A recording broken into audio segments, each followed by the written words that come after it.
নমস্কার বন্ধুরা, দিশানের রান্নাঘরে সবাইকে স্বাগত। আশা করছি আপনারা সকলেই ভালো আছেন। আজকে আবার একটা নতুন রেসিপি নিয়ে চলে এসেছি। এই যে দেখুন, কাঁকড়াগুলো কেটে ধুয়ে নিয়ে চলে এসেছি। দেখুন, এবার কড়াইতে তেল দিয়ে দেবো। কাঁকড়ার ঝাল বানানোর জন্য এবার আমি তেলের মধ্যে 5 ফোড়ন দিয়ে দেবো। 5 ফোড়ন, পেঁয়াজ কুচি,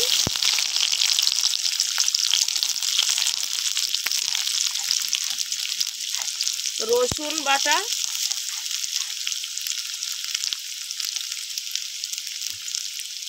কাঁচা লঙ্কা চেরা।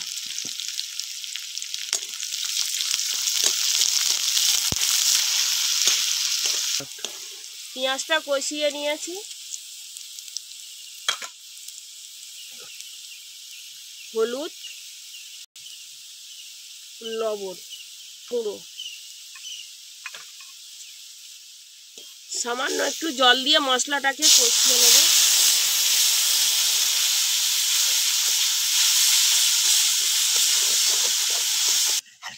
ওদিকে মশলাটা কষাতে কষাতে আমি এদিকে জিরেটা বেটে নিচ্ছি। দেখুন, মশলা তেল ছেড়ে দিয়েছে। এবার আমি কাঁকড়াগুলো, কেটে রাখা কাঁকড়াগুলো দিয়ে দেবো।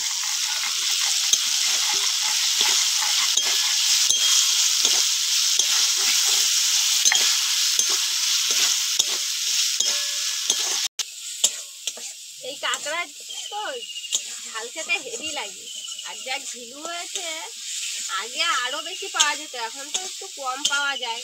শুধু কাঁকড়ার ঝালই ভালো লাগে না, কাঁকড়া সেদ্ধ করে মাখালেও ভালো লাগে, টক কাঁকড়ার টক। তারপরে শাক দিয়েও রান্না করলে, বিভিন্ন রকম শাকের সঙ্গে রান্না করলেও কাঁকড়া ভালো লাগে। আর এখন এই কাঁকড়ার দেখেছো, প্রতিটা কাঁকড়াতে ঝিলি।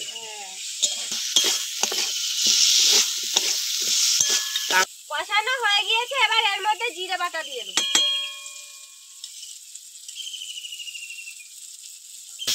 জিরে বাটা দিয়েছি, এবার একটু নাড়াচাড়া দিয়ে নেব। এবার জল দিয়ে দেবো।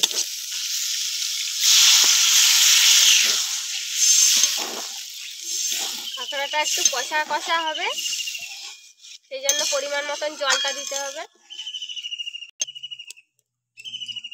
বন্ধুরা, আপনারা আরো এরকম নতুন নতুন রেসিপি দেখতে আমাদের চ্যানেলটিকে সাবস্ক্রাইব করবেন, আর অবশ্যই পাশে থাকা বেল আইকনটি প্রেস করবেন, তাহলে আমরা নতুন কোনো ভিডিও আপলোড করলে নোটিফিকেশন আপনাদের কাছে পৌঁছে যাবে।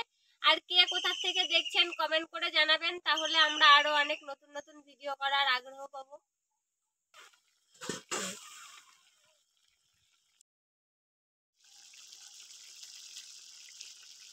কাঁকড়ার ঝাল হয়ে গেছে, এবার নামিয়ে নেব। নামানোর আগে একটু গরম মশলা দিয়ে দিচ্ছি। আপনারাও এইভাবে বাড়িতে তৈরি করবেন, ভালো লাগবে খেতে। আমাদের আজকের ভিডিওটি শেষ পর্যন্ত দেখার জন্য ধন্যবাদ। ভালো লাগলে লাইক কমেন্ট শেয়ার করবেন। আবার ফিরে আসবো নতুন একটা রেসিপি নিয়ে। সবাই ভালো থাকবেন, সুস্থ থাকবেন।